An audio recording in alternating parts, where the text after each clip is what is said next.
LDBC. This is your boy Coach Shelton Harrison. You're live on the Coach Shelton Harrison Combat Sports Show live. Okay, guys, Megan Anderson has signed a multi-fight deal with the UFC. Now, what does this mean? Okay, because in my opinion, I thought that the 145-pound division was kind of going under, but it kind of appears not. And I'm gonna tell you what I'm thinking. Okay, here's exactly what I'm thinking. I honestly think that Cyborg is not going to be in the UFC much longer. I think that in October, like the rumors are floating around, I think Cyborg is going to leave the UFC and probably go to an organization like Bellator or Ryzen. I think Cyborg is out. I don't think she's going to stay in the UFC anymore after she won that belt. I think she's leaving.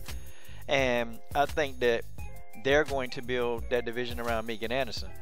Because, Megan was like, well, I think that they're building that division around Cyborg.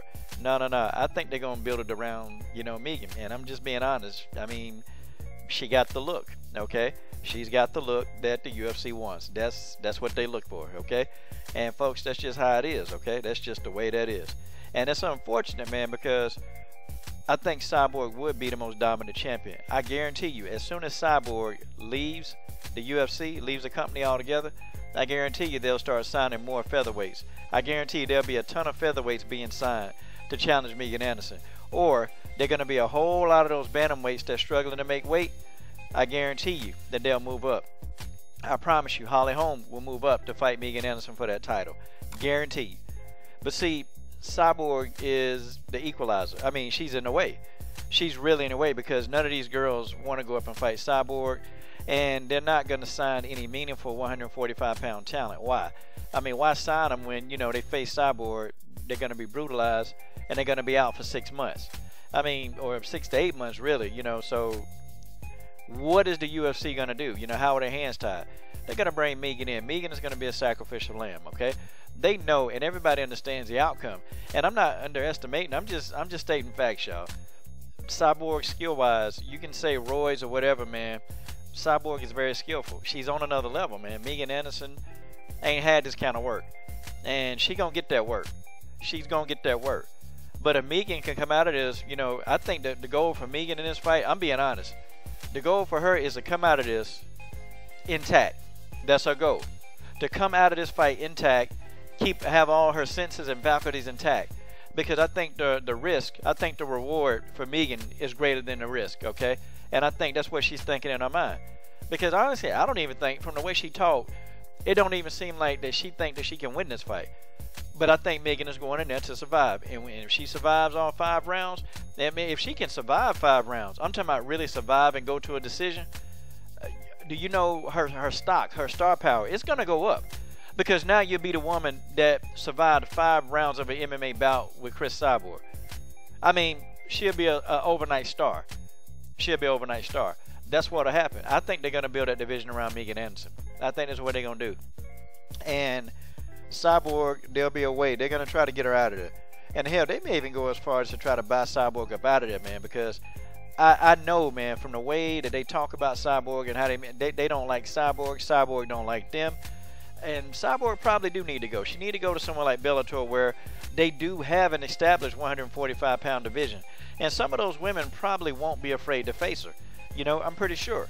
And, yeah, I mean, folks, that's just how it is, okay? I'm just being real. They're going to try to do whatever they can to build that around Megan Anderson. That's what they're going to do. And you'll see some other stuff, man. I can't see no other way around this. I can't see because they want to compete with Bellator. They want to compete with Bellator, and they can't really compete with Bellator if they don't have the same amount of weight classes Bellator does. And you're going to have fighters that, eventually some of these strawweights, they're going to go. Some of these strawweights, well, okay, no, I take that back. The UFC does have a 125-pound division that they're going to introduce. Sorry, yes, they do. Okay, but you are going to have some of these bantamweights that they can't make weight. And eventually they're not going to be able to make weight anymore. So they're going to move over. And Bellator, they are welcoming these fighters with open arms. They are. They're taking these fighters. And for the most part, these women's fighters that's going over to Bellator, they seem happy. Okay, a lot of the women's fighters, they seem happy with Invicta. I don't think they can make the same money in Invicta. But in Bellator, they can make some of the same money or, a little less or equal to. So some of these fighters, they're happy with Bellator. And you know, it's just how it is. I wish Invicta was a big name, and like I really wish Invicta could really afford to give these fighters the income that they deserve. I wish they could. I wish Invicta could, because Invicta would just be a perfect place for women's MMA altogether. It just would. And you would have everybody encased under one umbrella. To me, that makes sense. But, you know, that's just me. But, I don't know. Megan, she got a lot of guts, okay? I still think, okay, and it's just me. I'm just reading body language and how she was, you know, really talking about the fight. I don't think she want to do it. I think Megan is just going to sacrifice and take a risk and just do what she got to do to get her name out there. And it is a risk. She's risking her health. She's risking her health for her to be a star. And you know, I can't blame her, man, because, you know, she tired. Megan Anderson is sick and tired of just not getting what she wants. You know, she wants the paydays. You know, she want to be recognizable. You know, she want to be famous. And so she's got to do what she got to do. She's got to sacrifice. And she's going to sacrifice herself and go fight Cyborg. And she's not really concerned about how much danger she'd be in. I think really if there was another way, I think Megan would take another route.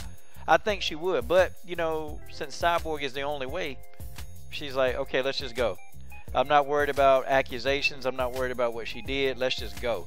Okay, I want to fight, get this fight over with, and start building my legacy. And I think that's her thinking process. And folks, I'm not hating on it because I'm a fan, but I've been looking at video of Megan, and so I just don't see where she's going to defeat Cyborg. The skill-wise, I don't see it, okay?